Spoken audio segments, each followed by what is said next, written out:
Et bonjour les amis, on continue cette aventure incroyable, le corps comme un édifice. On est dans la quatrième partie en ce qui concerne les pieds et chevilles. On a vu précédemment que nos pieds et chevilles doivent être tout à la fois musclés et souples pour nous porter, pour nous soutenir et pour qu'on se sente stable.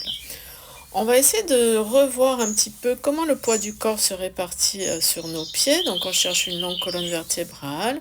Et puis, on peut aller un peu vers l'avant, un peu vers l'arrière, un peu sur les côtés. On peut s'amuser à transférer le poids du corps. Et vous vous souvenez qu'on cherche dans l'idéal à avoir à peu près 70% du poids du corps sur l'avant du pied et 30% sur l'arrière.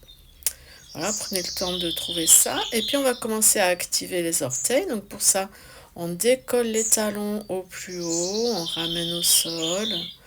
Voilà, faites-le plusieurs fois. Ensuite, on va assouplir les orteils dans l'autre sens. On monte et on essaye de rouler sur les orteils sur l'avant du pied. On décolle le talon, on vient rouler.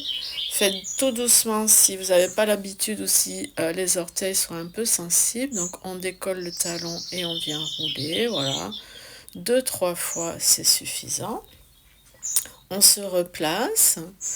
Et puis maintenant, en pressant dans un pied, on va monter le genou opposé et on va en profiter pour faire des rotations de cheville. Donc là, on travaille la souplesse de la cheville dans un sens, dans l'autre. Voilà, si vous avez besoin d'un peu plus d'équilibre, vous pouvez écarter les bras. Ensuite, on transfère le poids. On va transférer le poids sur l'autre pied. On presse bien les orteils dans le sol.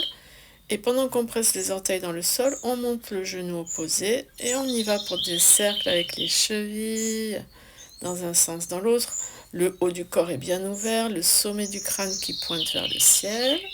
On change le sens de rotation, on n'hésite pas à mettre les bras en croix si on a besoin d'un peu plus d'équilibre. Voilà, on peut relâcher, on a fait les deux côtés. Et puis maintenant, on va reprendre, vous vous souvenez, la marche en déroulant bien le pied. Donc bien sûr, ici, c'est fait de manière exagérée, hein, pour bien sentir, pour bien apprendre. Donc on pose le talon, on déroule tout le pied, les orteils vraiment viennent s'étaler sur le sol. Et une fois que le pied est au sol, on presse fermement les orteils du pied qui est à l'arrière pour se propulser. Voilà, donc on va attaquer cette marche dite propulsée, c'est-à-dire qu'on déroule toujours le pied, mais une fois qu'on a déroulé le pied, on prend fermement appui sur les orteils du pied qui est derrière pour avancer. Et voilà, donc dans la vie courante, n'hésitez pas à vous mettre en équilibre dès que vous pouvez, à marcher en, en exagérant un petit peu. À très bientôt.